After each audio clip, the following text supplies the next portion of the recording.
Hello everyone and welcome back to Eating Sprouts. This is Bliss from Amsterdam today.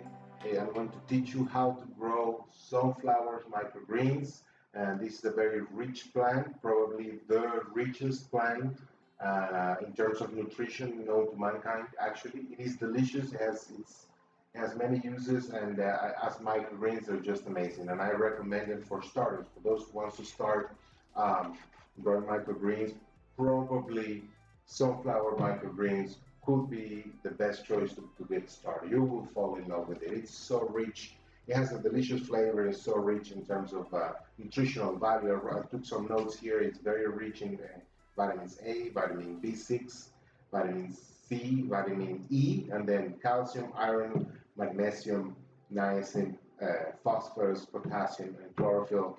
And it has a staggering 25% protein. I mean, this is amazing. Of course, there's more other essential amino acids, and of course, the microgreens. So it's full of plant or vegetable energy and plant energy, which is amazing. And of course, is rich with enzymes, and who knows, it's so rich in so many other things. And like I said, I believe it is the richest food in terms of nutrition known to mankind.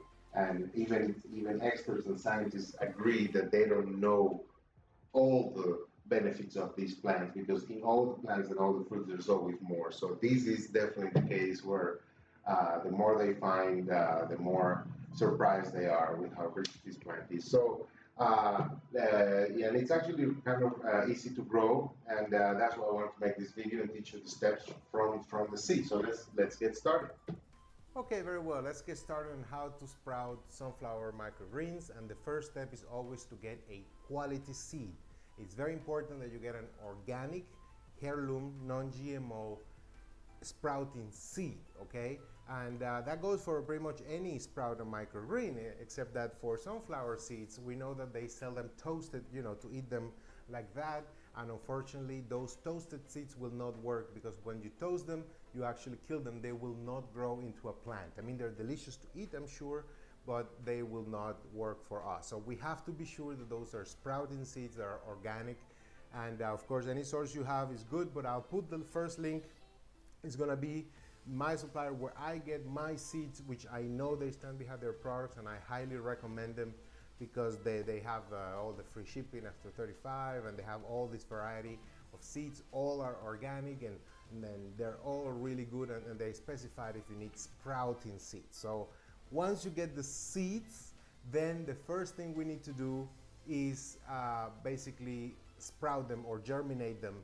For the first couple of days, we only want to see that it gets started with the sprouting, until it creates the little white tail before we actually plant them. Okay, so we are going to be planting them in a 10 by 10 tray, and I like these a lot because well, they're small enough for the small group of people here, and it's easier for us to eat them fresh. Okay, if we had the most popular tray, probably the one you've seen the most, the 10 by 20, which is perfectly fine, is too much food for us. So I'm doing these, but any tray you do. This one is easy because in the case of sunflower seeds, the exact measurement for a 10 by 10 tray is 1 cup of sunflower seeds, which happen to be exactly 100 grams. So you can either measure 1 cup or weigh 100 grams of the sunflower seeds, and that is going to be enough for a 10 by 10 tray. Of course, 10 by 20, you'll do double and like that. So let's get started with 100 grams of sunflower seeds. Okay, these are the seeds exactly as they come, ready to be sprouted. And look here how nice and clean they come. And this is why I buy from the supplier. These are beautiful seeds. They come small like this. Sometimes they come a little bigger. They're good too. Okay, so now we're going to weigh then 100 grams of these seeds, which is what we need for the 10 by 10 tray. So let's see. Okay, yes, that's 100 grams. Okay, now that we have 100 grams of the seed, or exactly 1 cup, now the next step is to soak it. For that, I take my glass jar here with the open lid and of course the little screen. And the first thing, we're going to put the 100 grams in the jar. Okay, perfect.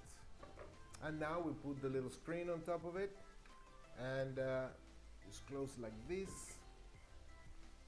Okay, perfect. And now the first thing I always do is to just wash them a little bit like this. That's perfect.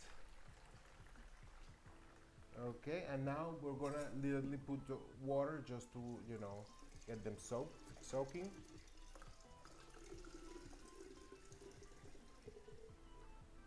That's perfect. And like that, we're gonna leave it soaking from 8 to 12 hours. Okay, very well. So it's been 8 to 12 hours, actually closer to 8 hours. All we have to do now is drain the water here and leave it here draining.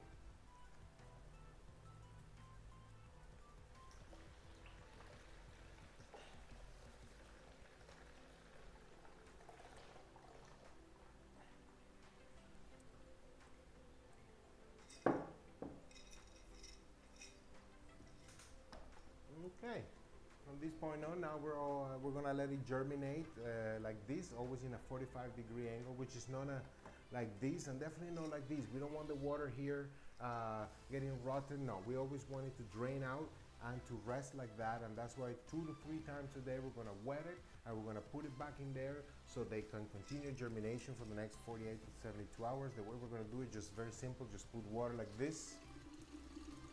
Remember, this is 2 to 3 times a day, okay? You always you want to get them wet just a little like that, and you get rid of the water. No problem.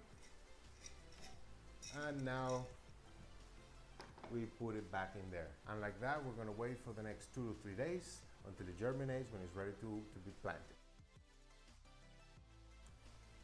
Okay, so it's been 2 days now where we wet the seeds and let them drain, right, at 2 to 3 times a day, and now almost exactly 48 hours later they're ready. And let's see the seeds. You can actually see that they have the little white tail. So okay, let's do a close-up here. Okay, here we are. These are the seeds sprouted and ready to be planted. As you can see, they have the white tail, which is actually kind of long. It is a little over ½ inch long. This is too long. You want it shorter than this, from 2 millimeters up to this height. Now it's ready to be planted. Okay, the next step now is to actually plant the sprouted sunflower seeds in organic soil, okay? And I insist on the organic soil because it's very important, because we don't want any pesticides, we don't want any chemicals in the soil, okay? It doesn't matter if it's regular soil, it's, you know, that has nothing other than, you know, whatever nature left, that's perfectly fine. Or in this case, I found some composted organic soil, which they do nearby, and they keep them there for weeks, and they mix it with leaves and other things, and until they comes to the final product, which is this one here. And it's a very good organic composted soil. This would be my first choice, but any other soil, as long as it's clean and it's organic, should be perfectly fine as well, okay? And to plant them, we're gonna do this in this particular case in 10 by 10 trays, and you always need 2 trays, okay? And remember, I'll show you later why, but you always need to have in hand at least 2 trays if you're gonna do one, okay? And also, we want to protect, you see the holes there? We want to be sure that this soil doesn't come out, these holes, with water, right? So what we're going to do is that we're going to protect those holes with brown paper, if possible, the thick one, you know, the one that you dry your hands with. That is the perfect.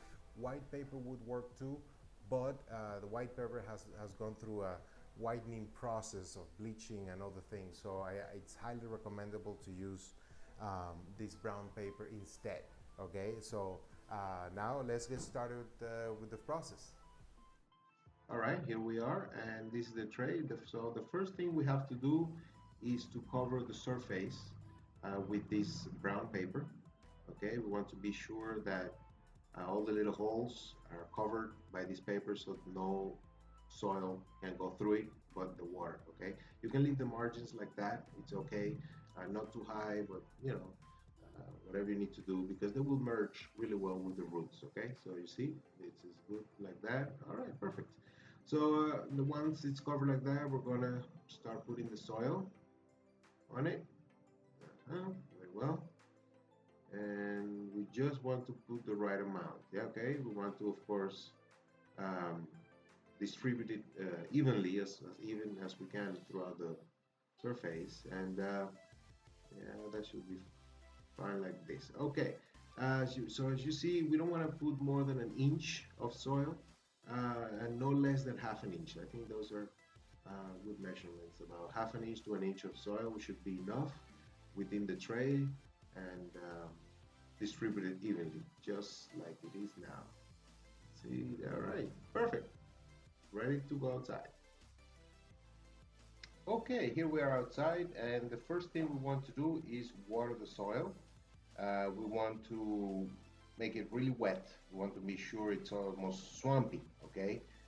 Because that's how the seeds like it. And we want to do this with a low water pressure. We don't want to spoil the uniformity of the soil on the tray, okay? We want it to still look even. So, yeah, that looks good like that. Let's see. Let's check it in, and you go all the way down. Yeah, it looks okay, just a little bit more. And now to be sure that it's completely wet. Yes, perfect. Yeah, that'll work like that. So let's put the seeds now, the sprouted seeds.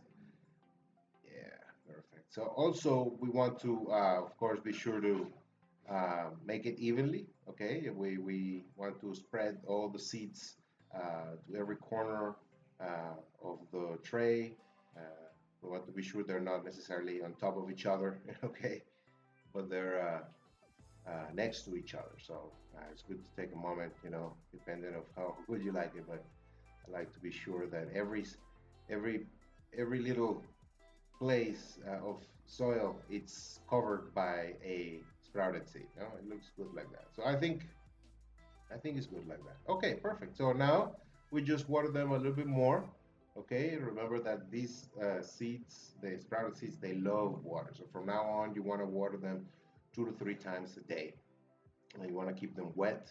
And yes, you can make it, you can fill the tray with plenty of water. Remember, this water is going to leave in a matter of a few minutes through the little hole. So now we put the second tray on top, and we're going to put the weight, which could be a brick like this or something really heavy. And that's how we're going to put it on top, and we're going to leave it like that until the next day. Very well, this is the next day now, and we're going to see now how much they actually managed to grow. And we remove the tray. There's always some that get, at the top, so we just take them down, and they look really good. So we just have to water them, okay? And let's remember, water them with low water pressure. And we do want to do these 2 to 3 times a day. We want to give them a lot of water. Of course, it will go away in a few minutes through the holes, but they love water. So we want to put water and just put the tray back up on top of it and wait, and keep waiting 1 to 3 days. Okay, it's been 2 to 3 days watering them continuously, and look how much they've grown. They're so big that the second tray cannot stay closed, and it's time to take it out. We're gonna take it out now, and look how beautiful they look. They've grown a lot, and when you see them yellow like this, it means that they want sun. They're ready for sun, and of course, plenty of water. So the first thing we're gonna do is we're gonna water the tray, put a lot of water in them because they want them, and just like that, we're gonna see how they're draining. They're draining perfectly through the hole, so that's perfect. Now we're gonna put them directly under the sun, and like that, we're gonna let it grow for the next 2 to 4 days. Okay, so here we are 2 to 4 days later, and look how much they've grown. Now they're all the yellow sprouts are green and beautiful, and of course they want water. They want a lot of water, so we're gonna just water them. And actually, at this point, they're ready to eat. But of course, I like to let them. I like to let them grow a little bit more, another day or two, just like that. Make sure to water them 2 to 3 times a day, and let's let them grow a little bit more, get a little bit more fiber, a little bit more size, and get a little bit greener. But they look really nice already. Okay, it's been another 1 to 2 days growing continuously, and here we are. Look how beautiful they are. They all look nice and green and grown, and they're perfect for eating because they're not too short or not too long. And you can actually see the root here.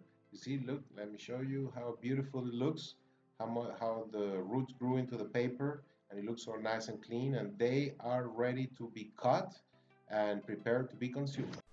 Okay, so here we are. This is the sunflower microgreens ready to eat, and they're big enough. And now you know how to grow it until this point, from seed to germinated, until you plant them and then grow them all the way to here.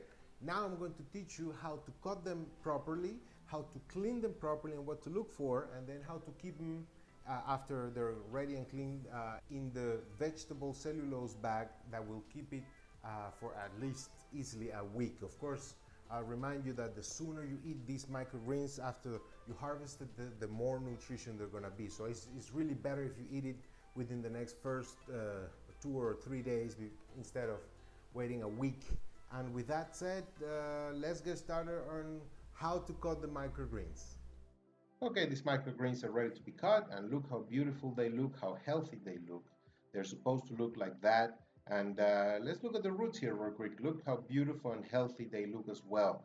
And they actually help us holding the plant together when we grab it as a bunch of hair. And that's exactly what we want to do. We want to take on the corner here or on the side of the tray just a bunch of the microgreens, like a bunch of hair, and cut them from the inside out. It's very important, from the inside out and not the other way around. It's the easiest way to cut them and grab them and take it out.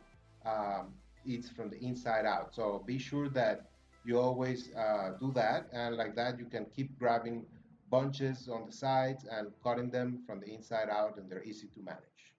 And now we're ready to wash the microgreens we just cut, which are right here. And we're going to use fresh water, of course. And we want to be sure to use a big bowl that would fit the big bunch of microgreens in there. Okay, and so we're going to just take a bunch, a nice big bunch, not too big or not too small. And you need to look for these husks, the shells that remain from the seeds that are still on the microgreens. Usually most of them are gone by now, but if you need, remove them like this directly from the microgreen, or just grab the ones that you see floating. There shouldn't be too many of them. Like I said, most of them should be gone by now. So the first thing you want to do is look for these, just like that. And now just wash them with no antibacterial. It's very important that you don't use antibacterial because it prevents your body from producing its own vitamin B12. So that's why you don't want to use antibacterial. Look how beautiful they are. That's exactly how they're supposed to look just before you get them ready to eat. Okay, perfect. And then just continue just grabbing them. And like I said, it's very important that you don't use vinegar or any form of antibacterial. They are good and they will kill all the bacteria, but believe it or not, it's actually some of that bacteria, that clean bacteria, that will help our body produce our own vitamin B12 that is so necessary. I mean, we don't really, if you eat microgreens like that and we wash them with water, we don't need to eat vitamin B12 supplements, which I support because they can be very good, but they wouldn't be necessary if we eat microgreens. We know they're clean, so whatever bacteria we have, they're healthy bacteria, and they will help us, like I said, create our own vitamin B12 that is so important for us. So anyway, that is just my 2 cents on that, and I endorse to wash just with water, especially if you know they're organic and clean microgreens. Definitely clean it with just water. You don't need anything else. And anyway, so now you grab them and just put them in a drainer. As you can see, they look nice and clean, exactly as they're supposed to look before we eat them. And we just pick up whatever's left on the water, and we make sure to keep them draining just before we get them ready. And that's how you wash them. Very well, and now we're ready to prepare the microgreens to be kept in the refrigerator in this vegetable cellulose bag of PEAKfresh USA, which we're going to use to keep these microgreens here. And basically we're going to take them and put them in the bag, and because the vegetable cellulose, it can breathe in the refrigerator, and these bags come in a pack of 10. And basically we're just going to use them. They're reusable and they're excellent quality and they're priced very well. So at this point all we have to do literally is grab the microgreens and put them in the bag. And we're going to keep in this bag, and they're big enough we should be able to pick up each one of them from the drainer, and they will last longer here in this bag. Of course we don't want to wait that long, but in this bag they will last a lot longer in the refrigerator, and they're ready to be put in the refrigerator like that. Okay, and here we are now with the final product of the sunflower microgreens, ready to eat. And of course I saved them here in the PEAKfresh USA bag, which is a vegetable cellulose bag, which will increase the life of the microgreen in the refrigerator for over a week. However, I do recommend that you eat the microgreens as soon as you can, within the first 24 to 48 hours or best. Remember that once they have been cut, basically they're in the process of degeneration. They are losing nutrition every day, they are getting older, they're losing their crunchiness, and they're becoming less delicious. So the sooner you eat it, within the first day or the second day, the best. So since they were harvested today, they're gonna eat them right now, they're really delicious. But if you need to put them in the refrigerator, absolutely, PEAKfresh USA, these bags will definitely increase the life of your, not just sprouts and microgreens, but also fruits and vegetables as well. So to close, I use this little clip that I find very useful and not too expensive. And of course, anyone that you use is fine. And this is the final product ready to be consumed. And that is how you grow sprouts microgreen, from the seed until you grow it, until you harvest it, you wash them and get them ready to this point. And of the links of the things you're gonna need, basically the seeds, the organic non-GMO sunflower seeds. So I'll be sure the first link are gonna be for the seeds. Second link is gonna be for these trays. These trays, I like them, they're really strong, they're small enough, and they're not expensive. They're actually pretty economical. I really recommend them. So I'm gonna put this in the second link. In the third link, I'm gonna include this package of PEAKfresh USA of 10. I love them, they're reusable, they're really not expensive, and they really help a lot. So I highly recommend those. And if you like this little clip, okay, I'll put a fourth link there with the clips. They're really not expensive. If you like, they're full of colors and different sizes, so I think it's something you'll enjoy. And if you enjoyed this video, give us a like here in the video, and of course remember to subscribe to the channel so you can get more information like this, new videos that we're getting out. My name is Bliss Van Amsterdam, here recording from Merida, Mexico, here in Eating Sprouts. And remember, be what you eat. Thank you, and I'll see you in the very next video.